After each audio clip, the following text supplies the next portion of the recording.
Hello tout le monde, Kevin de Caverse Shop encore, fait que là on va y aller avec la transmission.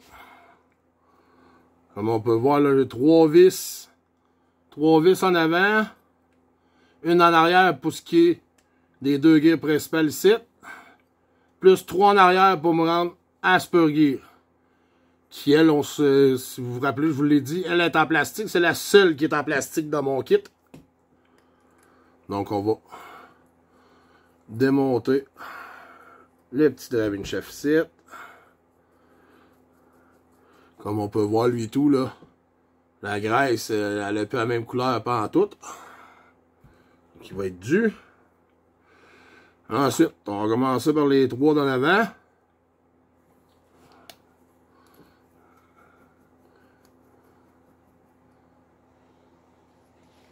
Un ici, un ici.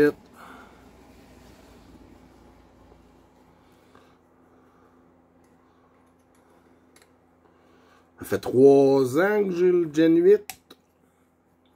Puis en 3 ans, là, les modifications, que soit le fait qu'il soit tout en métal, c'est pas parce que j'ai cassé à répétition, puis et ainsi de suite. C'est vraiment juste, c'est le fait que je voulais du poids. Je m'attendais de faire un truck plus pour la roche. Je m'attendais qu'en ayant du poids, tu sais, j'allais être correct. Bon, je me rends compte que c'est plus un truck de trail, là, quand on fait des promenades en gang, pis ces affaires-là. Puis que quand il y a des trous de boîte, ça fait mon truck passe partout, là. Un peu comme un vrai 4 pattes qu'on ferait dans la vraie vie, là. Tu sais, comme les trails du radar, ça. Mon Gen 8, je l'adore pour ça, là. C'est... Je peux pas demander mieux, ben. Il y aurait mieux, mais pour moi, je trouve que c'est en masse, là. Ah, on vient de dévisser pour le premier couvert. Comme on peut voir, là. C'est pas terrible l'intérieur.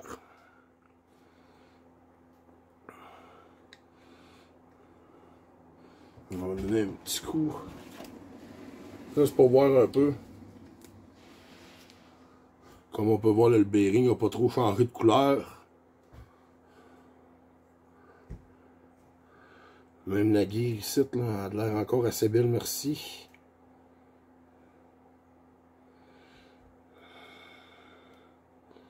Comme on peut voir, par exemple, la guille, elle est tout, elle a une belle couleur, hein. À part ça, c'est pas si pire. Donc, on va démonter l'arrière pour pouvoir tout nettoyer au complet.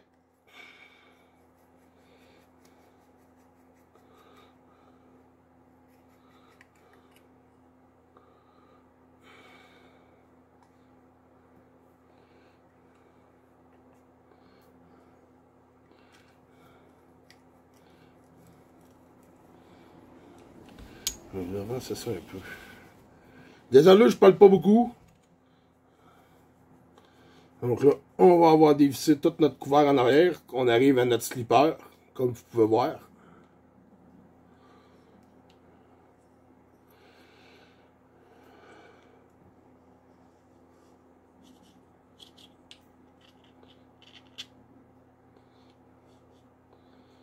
Avec les dents. Les dents commencent à faire des siennes, je pense. On va enlever la slipper.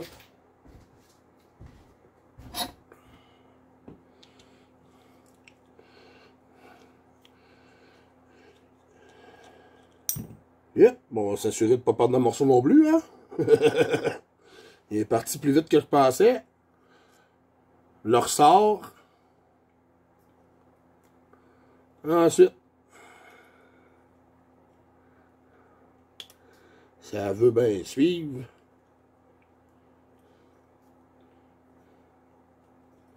Voyons. Comme vous pouvez voir, ça fait un petit bout que je ne l'avais pas sorti de son trou, de son axe. Donc, il reste quelque chose à vouloir sortir de là. On va le faire à l'envers.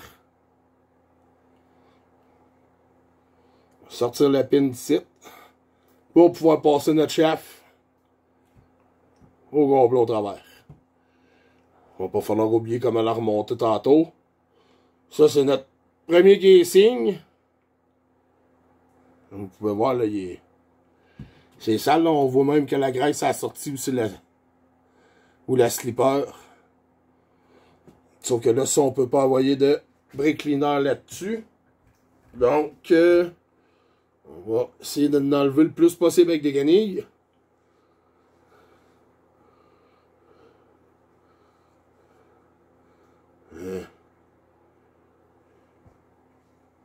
Comme on peut voir, là, mes dents commencent à...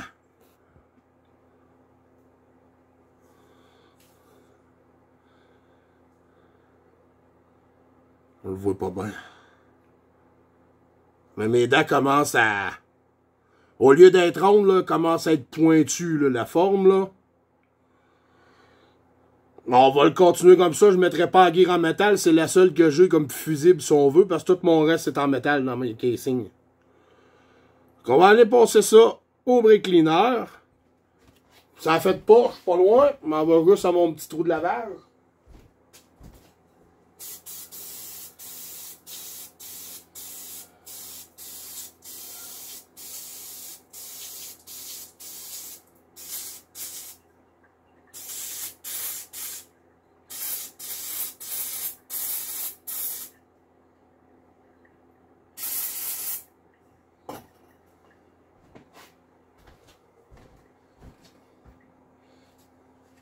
Comme on peut voir, là.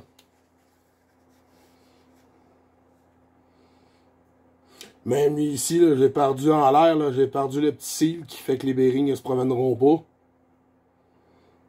Je vais checker si je l'ai dans mon stock gluant ici. Des fois, ça pourrait arriver. Sinon, je vais regarder dans mon kit. On va regarder s'il sort. Parce que s'il sort pas, comme je vous dis, c'est mon... OK, le petit bearing, il sort. Comme tu peux voir, j'ai réussi à le sortir, celui-là. Ça a fait une genre de grosse boîte dans le fond. Je sais pas trop comment expliquer ça. On va essayer d'aller le nettoyer le plus possible.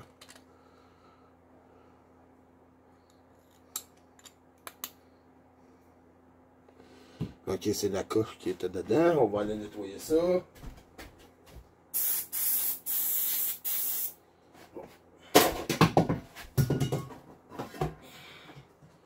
Toujours, vous pourrez voir du brake cleaner, ça en prend quand même un peu. Mais jamais oublier que si on nettoie de quoi au brake cleaner, toujours s'assurer de le regraisser par la suite. PL100, graisse marine, peu importe le corps gras que vous utilisez. Va toujours mieux n'en remettre que ça tombe trop sec et que ça se défasse à l'intérieur. Donc, je vais aller voir si j'ai ce petit bearing-là. La boîte est dessus. On va vérifier quelque chose. On va mettre la face vers le fond. À ne pas faire à la maison, là. Mais vu que moi, je vais remplir mon trou, où ce que le bearing irait ici, je vais mettre de la graisse de marine dedans, puis m'assire ça dans le sens où ce qui manque le couvert. Fait que comme ça, les billes vont être pris en sandwich, si on veut. Donc ça, vous pouvez voir, là, j'ai mis ça. Je prends mon bearing, je le mets dans le sens comme ça. Là, je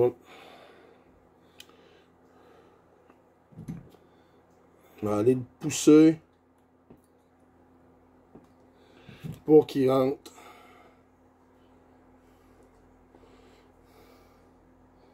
à l'intérieur.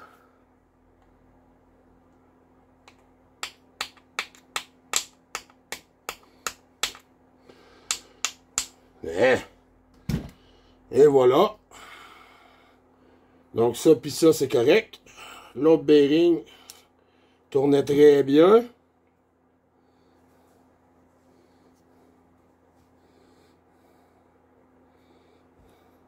On va aller nettoyer celui-là.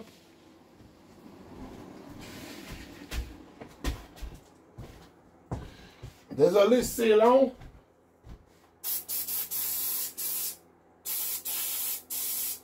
Donc là, je suis en train de nettoyer mon couvert.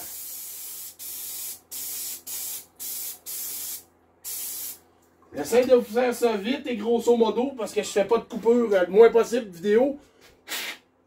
Car je suis pas encore assez calé en montage vidéo puis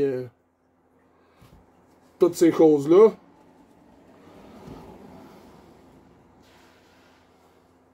Les bearings, ça tourne encore bien.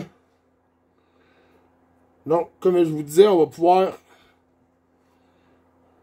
Le système de la slipper. Lui, on laisse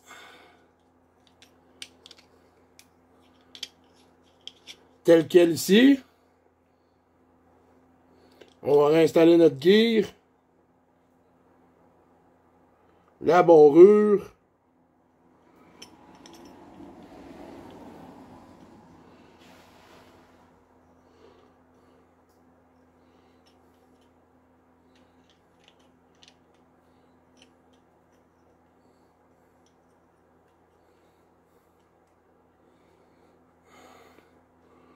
Ok, là, ouais. Il me semble que j'ai trop de jeux. Pourtant, j'ai rien... On n'a rien oublié, me semble.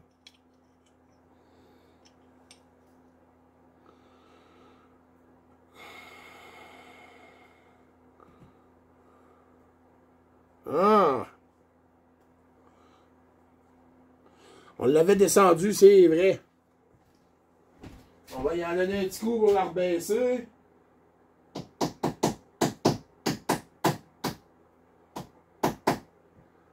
Hein?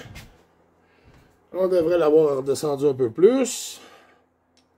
Ça. Ça comme ça. Ça. Ah oui. C'est ça.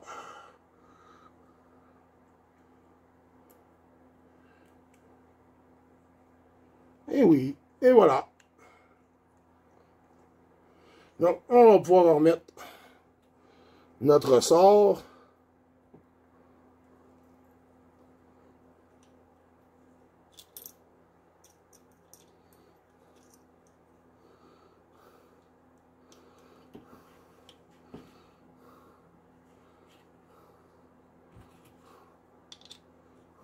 Donc, installer le ressort.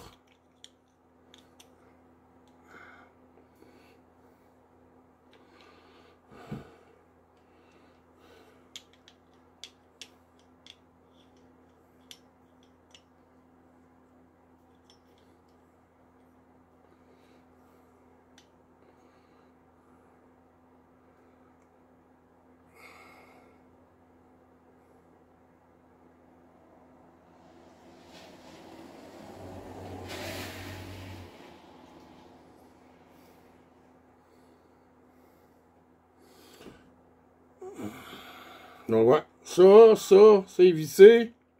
Excusez, j'ai eu un petit 2 minutes, là. Je regardais ce qu'il fallait que... Ce qu'il y avait d'autre à faire, je m'excuse.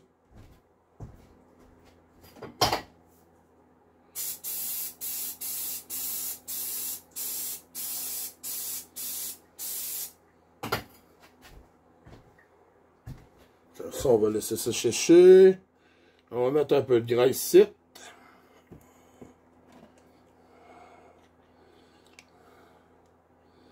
Sur tous ses dents. Ça. Avec ça.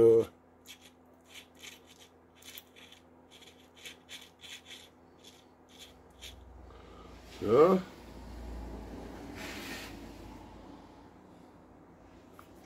Donc ça. On va pouvoir refermer notre couvert. S'assurer que tout est en ligne. Que tout fit. Et voilà.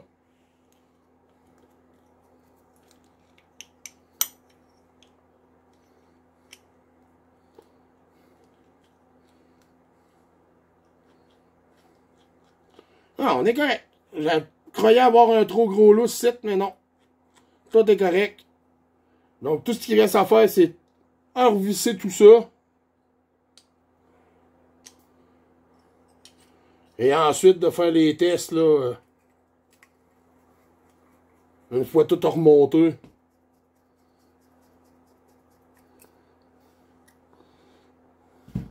Donc, je vous laisse là-dessus. Je vais vous revenir avec la réinstallation puis l'essai du Gen 8 une fois rebâti pour ce qui est de la transition vers le transfert case. Merci!